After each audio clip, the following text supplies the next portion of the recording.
Who said trust but verify? That's right, President Ronald Reagan. But he wasn't the first person to say that. I'll actually tell you who. But what does it mean? What does trust but verify mean?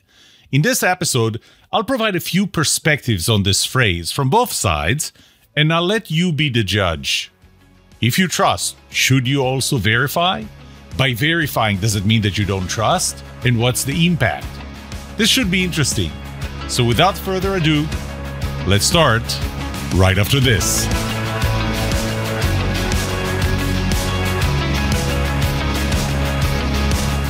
Welcome to The Trust Show. I'm Yoram Solomon, your host, the author of the Book of Trust and facilitator of the Trust Habits Workshop.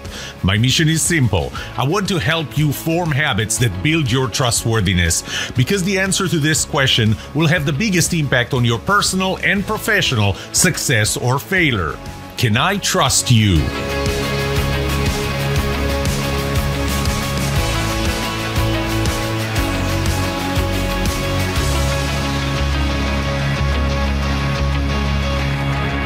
First, I have to get this off my chest. So who said it first, trust but verify? Ronald Reagan used it in the 1980s. I think it was 1987 when he was negotiating with Gorbachev the nuclear treaty, Gorbachev of the Soviet Union. Suzanne Massey, who was born, by the way, on January 8th, just like me, except, 34 years before me, she met with Ronald Reagan many times between 84 and 87 while he was the president. And she taught him the Russian proverb, and this is what it sounds like in Russian. Hopefully I'm saying it right. Doveryai, no proveryai, which is trust but verify. Now, this proverb was actually used by Lenin at the time, so it was used long before that. And it is a proverb, and I don't know that they know who said it first, but it was Russian. And she told Reagan that the Russians like to talk in proverbs. So it would be nice if you knew a few. And since you're an actor, remember that Ronald Reagan was an actor before he became president, you can learn them very quickly. That proverb was adopted as a signature phrase by Reagan. So we remember only Reagan saying it, who used it very frequently when he was discussing U.S. relations with the Soviet Union. Reagan used the phrase to emphasize the extensive verification procedures that would enable both sides, the Russians and the Americans, to monitor compliance with the treaty, with the reduction of nuclear armaments treaty. At the sign of the INF treaty in 1987, Gorbachev said, "You repeat this, the trust by verify, at every meeting." And Reagan answered, "Well, that's because I like it." So there, now we know who really said it first. It was actually a Russian that said it first. It came from Russia. And we know that Reagan used it a lot. And now let's talk about what does it mean, and what does it mean in the context of trust. Trust but verify is a management approach. So I want to take you back to one of my first surveys that I did in the context of trust. And that was the question, what is the most important quality for you in other people? And I asked about 6 types of people. And I know that I'm repeating myself, but just in the chance that you didn't hear any of the previous podcast episodes. So I asked about 6 types of people. What is the most important quality for you in your boss, your employees, if you are a leader, your peers, a salesperson or any other professional trying to sell you something, your government representative, and your spouse. What is the most important quality? And I'll tell you that on average, across all 6, trustworthiness was the most important quality with 61.2%. It came under some different names, but it really came down to trustworthiness was the most important quality, 61.2%, which is more than the next 4 combined. There were a total of 5 to choose from in every one of those relationships. Now, here's the interesting thing. You would think that with an average of 61.2%, trustworthiness was the most important quality in all 6, but it wasn't. It was actually the most important quality in only 5, which makes the 61.2% even more impressive. The one where trustworthiness was not number one was when I asked leaders about their employees. What is the most important quality? Number one, with 47.5%, was hard work. Only number two, with 39%, 8.5% less, was trustworthiness. What does it mean? It means that leaders don't trust. I mean, if trust was important to them, then trustworthiness was important to them, because those two things are related, are strongly correlated. But does trust have to be blind? And if it's not blind, if we verify, is it not trust anymore? Stephen Covey Jr., Stephen M.R. Covey, the author of The Speed of Trust, he also wrote a book called Smart Trust. And what he said is that blind trust is not often the most intelligent strategy to employ in a low trust word. And I want you to notice that he was talking about a low trust word. So in low trust word, blind trust is not the most intelligent strategy, which kind of makes sense. And he gives examples of Bernie Madoff. He considered it a low trust world. By the way, we do live in a low trust world. Overall, in general, does that mean that there's no trust anywhere? No. There is trust. There is very strong trust in certain pockets, but just not in general in the world, and trust continues to erode. At the beginning of the book of trust, I actually gave a few examples of when people trusted someone and lost their money or anything else. My wife sometimes drives me crazy. She keeps checking after me when I do something, when I take when I take ownership to do something, or I promise that I'll do something. She keeps checking. Did you do it? Did you do it? Are you doing it? But she has an interesting perspective to keep in mind. She says, it's not that I don't trust you, but she believes that the cost of me getting upset with her not trusting me or checking on me or micromanaging me or however we call it, the cost of me getting upset over that is lower than the cost of me making a mistake or making a bad decision or forgetting something. So she would rather remind me, knowing that I'm going to get upset, because she thinks that the cost is higher if I forgot or made a bad decision. So that's another perspective. It is a management approach, and leaders really don't tend to trust their employees, or they don't care about the employee trustworthiness. And that's something that I found here. So we have to keep in mind that, as Covey said, in a low trust world, trusting is not an intelligent strategy. But if I verify, does that mean that I don't trust you? Let me take you to trust law number 5. My trust law number 5. The trust is reciprocal. When I talk about trust being reciprocal, it's not that if I trust you, then you will trust me, or if you trust me, then I will trust you. That would be trust is symmetrical. And I actually, in trust law number 4, claim that trust is not symmetrical. It's asymmetrical. And there are cases where I will trust you because I have all the reasons to trust you, and you will trust me, and you may not trust me. So we have to keep in mind that my trust in you is the product, and this is trust law number 8. My trust in you is the product of your trustworthiness and my trustfulness. Your trust in me is the product of my trustworthiness and your trustfulness. Those are 4 independent variables. And sometimes there is an indirect relationship between them. So if I trust you, I will exhibit a certain behavior that may cause you to trust me, but it's not a direct relationship. And when I talk about trust being reciprocal, it's not that if you're trustworthy, then I will trust you. That's pretty obvious. That's part of trust law number 8, once we bring trustfulness as well.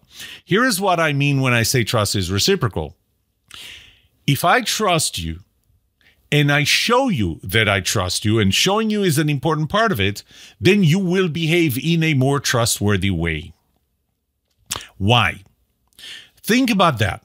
Imagine that I tell you that I trust you. Maybe maybe I don't even tell you that I trust you, but I behave in a way that shows you that I trust you. So I show you that I trust you, and you don't believe that you earned or deserved that trust. What would you do? I mean, first of all, what you feel is something that's called cognitive dissonance. You feel that I trust you. You don't believe that you earned it. That's cognitive dissonance. One option is to say, I don't care. You trust me. If I fail, hey, you shouldn't have trusted me. And then there are going to be people who do that. Option 2 is, I'm going to tell you, or you're going to tell me, don't trust me with that. I don't trust myself with that. You shouldn't trust me with that. I'm not ready. This is not part of my trustworthiness. I'm not trustworthy in that area.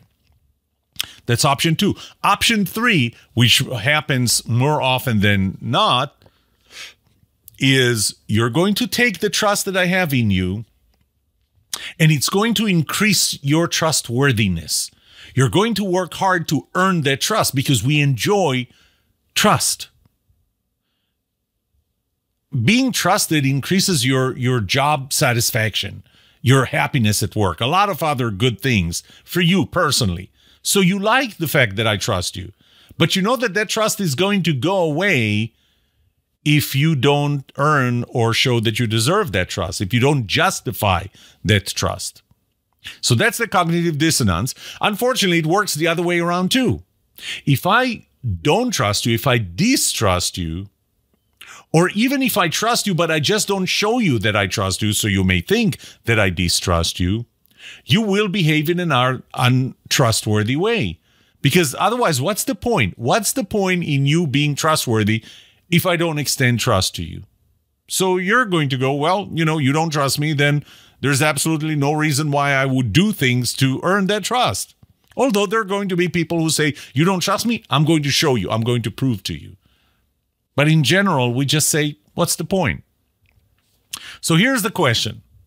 If I verify, if I monitor, if I trust you with something, and I'm going to bring the word autonomy here as well, because one thing that I found was for me to give you autonomy, I need to trust you. And I found in one of my studies a 67% correlation. And that's pretty strong. So if I trust you and I give you autonomy, or I tell you that I give you autonomy, but I verify, I monitor what you do, doesn't that mean that I don't trust you? So what do we do if I don't know how much to trust you? Well, Ernest Hemingway said that the best way to know if you can trust someone is to trust them. So you trust them and then you find out. But, that's a pretty binary statement. Let's say hypothetically that the level of trustworthiness that I have exhibited so far is at 50%. Between 0 and 100, I'm at 50%. That's what you know about me. Maybe I'm more, maybe I'm less, but that's what you know. That's what you believe, that my level of trustworthiness is 50%. If you start at 100% trust, you extend 100% trust, that's pretty risky because you extend twice as much trustworthiness in that your trust in me. That's risky. But assuming that I can earn your trust, because you trust me, I'm starting to behave in a more trustworthy way. Meanwhile, you start realizing that maybe I don't deserve 100% trust, so you trust me a little less. So maybe I went from 50% to 60 and you went from 100 to 90. And then I went from 60 to 70 and you went from 90 to 80. And then I went from 70 to 75. You went from 80 to 75. That's where we meet. But we meet in a more trustworthy and trusting way. It's in a better place from a trust and trustworthiness perspective. The opposite is that you start at 0. You have to earn my trust, or I have to earn your trust first before you can trust me. Well, the problem with you starting at 0 is that I feel that you don't trust me, and therefore my level of trustworthiness goes down. Your level of trust in me starts going up because you realize that I'm not at 0, I'm at 50, maybe now I'm at 40, and you're at 10, and then I'm at 30, and you're at 20, and then we end up at 25. hypothetically, but you understand the dynamics. So if you start at 100% while I'm at 50% trustworthiness, then we're going to end up somewhere in 75. We're going to end up in a better place. It is risky for you, but we're going to end up in a better place. On the other hand, if you start at 0 while I'm at 50, we're going to end up at 25%. Again, we're starting lower. We're ending lower than where we started or could have started based on my trustworthiness. So I don't recommend blind trust. Okay? I recommend that you trust me just a little more of the level of demonstrated trustworthiness that I showed you. Okay? I demonstrated a certain level of trustworthiness. Trust me a little more than that. It would make me behave in a more trustworthy way. Then trust me a little ahead of that. We will go up in the level of trustworthiness and trust, as opposed to trust me a little less than what I demonstrated. We're going to start going down. So my recommendation is not blind trust. It's trusting a little ahead of the level of the trustworthiness that I demonstrated. So far, what I'm telling you is that if I don't verify, that shows that I have trust in you, and therefore the performance is going to be high. So high trust, low verification, high performance, right? I promised you an opposite opinion. So in 2004, there was a research done by Klaus Langfried in, I hope I'm pronouncing it right, in Washington University. He claims that trust has a moderating effect. What he says is when there's high trust, there's low monitoring, low verification, which we understand, but that moderates the relationship between autonomy and performance. By the way, in 2004, he ignored the connection between trust and autonomy. In 2007, he did another study and included the relationship between trust and autonomy. But I want to focus on what he found in 2004. First of all, he was looking at self-managing teams. And that's a team that's responsible for its own monitoring. So monitoring or verification is not coming from the outside, it's coming from within the team. So first of all, he says, if there is high trust, there is low monitoring. Why? So we monitor less. If I trust you, then I'm not going to monitor you. I'm not going to verify. Why? Because we're afraid that if I'm going to verify or monitor you, then I'm going to hurt your feelings. You're going to consider it a violation of trust. The entire team is going to look at me as someone who's not a team player. Okay? So that's why when there's high trust, there's low monitoring. It's not necessarily the way he's presenting it. It's not necessarily intrinsic. So I trust you and therefore I don't feel the need to monitor you. It's that I trust you and you know that I trust you, or we consider ourselves a high trust team. I can't monitor you because there are going to be negative consequences. Hurt feeling, violation of trust, and people would think of me as not a team player. So here's the study that he did. First of all, he took MBA students. I'll talk about that later. He put together teams for 4 months, and that's an important part, 4 months, and had them do tasks. There were financial analysis, projections, and so on and so forth. Those teams were self-managed, so they were working on projects, kind of like the teams in my classes at SMU. I have them work on projects, and they monitor themselves. They manage themselves. So it's self-managed teams. At the beginning, the first week of being part of this study, they had team building activities. I don't know exactly what, but they had team building activities. Then at the end of the 4 months, they received tasks, several tasks in a competition. Now, the participants that actually took place and responded to the surveys that he sent them were 248 participants in 71 teams. The average age was 29. I don't remember the breakdown between men and women, but I do remember that men were 2 to 3 times more than women, their relationship, the ratio. The thing that he measured were individual ability, and he based that on GMAT scores, team performance, and that's based on raters that rated the tasks that they were getting after the 4 months, trust within the team, the level of trust within the team, the individual autonomy, and the level of monitoring that was exercised in the team.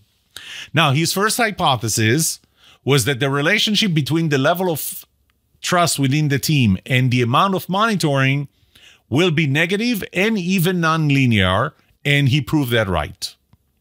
That hypothesis was supported. In other words, if trust is high, monitoring is low. If trust is low, monitoring is high. And he's actually saying that it's nonlinear.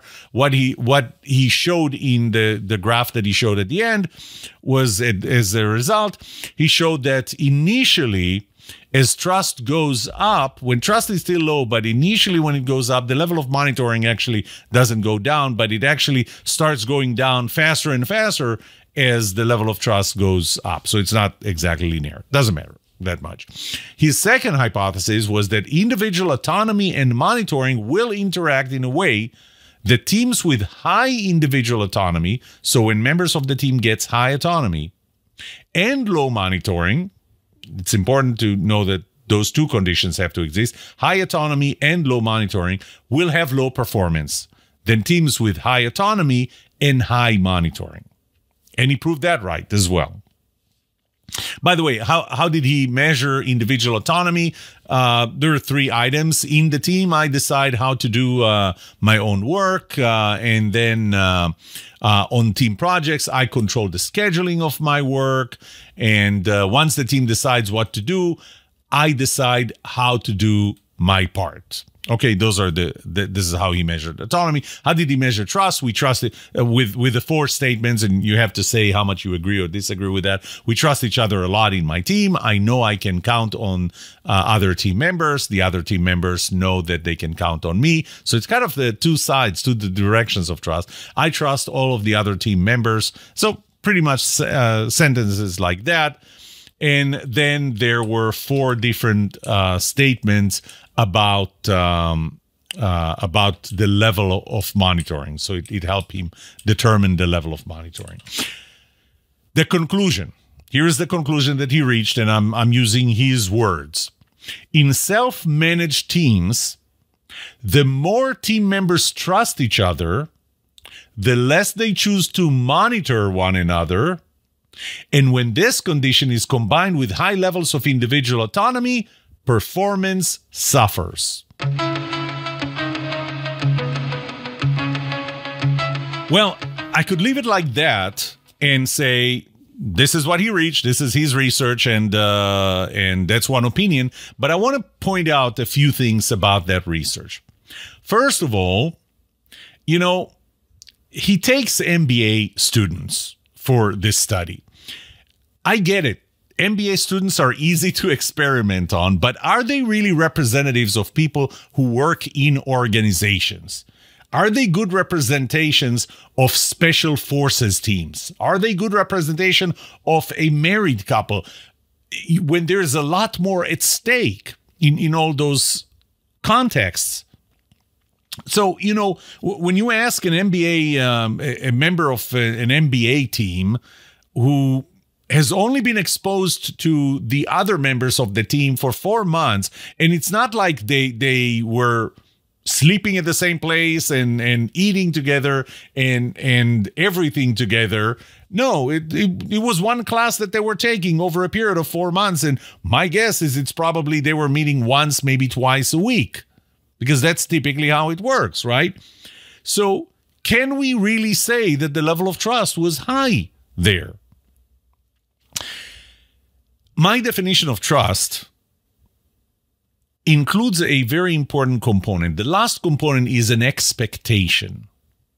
I trust you. That means that I'm willing to give you control over something that I have. I'm willing to take the negative consequences, but I have an expectation from you to reduce the possibility of the negative consequences that I may experience if I trust you without foundation.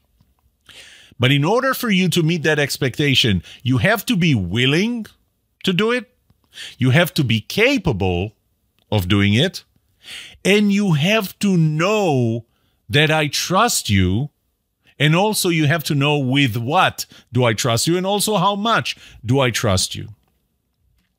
So I think that what was missing from that research there was whether the expectations from team members working on their autonomous parts of the project, whether those expectations were set and clear. You know, I have to tell you a story. When the first company I sold in Silicon Valley, Voyager Technologies, I sold it to PCTEL. And then in PCTEL, first, I was the director of product marketing for all of the products in the company. And then I was asked to take over one of their product lines, which I thought was a demotion. As it turned out, was actually the opposite. But the first thing that I needed to do, or let's say the reason they asked me to do it, was because that project, every quarter when the board would meet, the report that management would give them was that the schedule slipped by 2 quarters. Every quarter, the schedule would slip by 2 quarters. And at some point, the board got tired of that. And apparently, they were the ones asking me to take over. And frankly, I don't know what they knew about me to decide that I was the right person. I'll tell you what I spent the first 2 weeks on. The first 2 weeks I spent on defining exactly the components of this project and what are the expectations and specifications from every part of it. So I strongly believed that people should be autonomous working on their part. The reason why they needed to be monitored was because really there was no expectation of what's required of you. Because if I trust you and you're trustworthy and I'm clear enough in what I'm asking you to do, then you will do it. The reason monitoring was needed, and I'm going to claim that monitoring was needed in the MBA team, because the different parts of the project were not clear enough. The expectations were not clear enough. The specifications were not clear enough. So to me, the answer is not that high trust causes low monitoring and low monitoring with high autonomy causes low performance, because people are doing their part, and because they're not monitored, performance is low. No, I believe that performance is low first because trust is maybe not high enough, but that's even besides the point. It's because the expectations are not clear. You know, if you take a Navy SEAL team that spent years together practicing, training, in battle, sleeping in the same room or tent or out in the field, eating together, doing everything together. They know each other. They can complete each other's sentences. The level of expectations is becoming very clear. But even if you're not there, expectations have to be clear. And I feel that expectation is the part that is missing there in that research. Let me summarize what I'm saying. When you trust, you give high autonomy. I found that there is a 67% correlation. When you trust, you give high autonomy. Now, there is a foundation. It's not just using words, I trust you. It's really trusting. When you trust, you should not need to verify or monitor. I mean, that is related to trust. I trust you to do your part. Therefore, I don't need to verify. If you do verify, you probably don't trust, but not only that, but you show that you don't trust, and you actually hurt trustworthiness, and it will hurt performance. High trust with low verification or low monitoring and high autonomy will work to produce high performance as long as expectations are clear. And that's the missing component here. It's not enough to say, I trust you, I give you autonomy, I'm not going to verify, because if you are not clear on what is it that I trust you with, exactly, performance will be low because you're going to deliver something else. And by the way, I don't think that it hurts your trustworthiness because you are delivering what you thought you should be delivering. So the expectation part was missing. when Ronald Reagan said trust but verify, or put trust but verify in this, I don't believe that he trusted the Russians.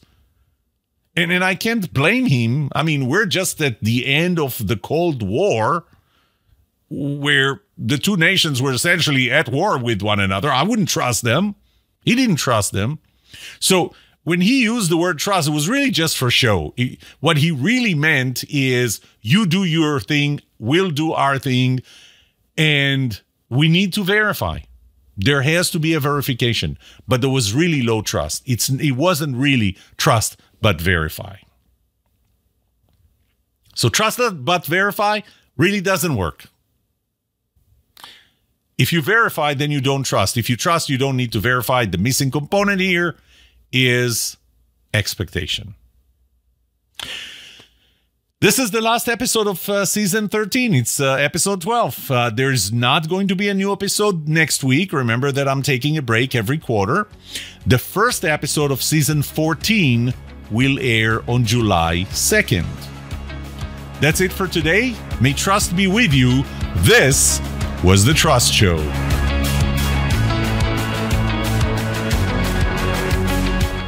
What would you like to know about trust and trustworthiness? Let me know and I'll answer it in a future episode. I would love to hear from you. Email me at yoram@thetrustshow.com. If you like this episode, subscribe to the show so you will automatically get notified when I release a new episode. Rate it. Write a review for this podcast, because those ratings help not only you, but also others looking for podcasts just like this. If you're looking for more resources to learn about how to build trust, be trusted, or know who to trust, look up my workshops, online courses, books, or go to my website, trusthabits.com. And remember that the answer to these two questions will have the biggest impact on your personal and professional success or failure. Can I trust you? And can you trust me? Thank you for listening or watching The Trust Show.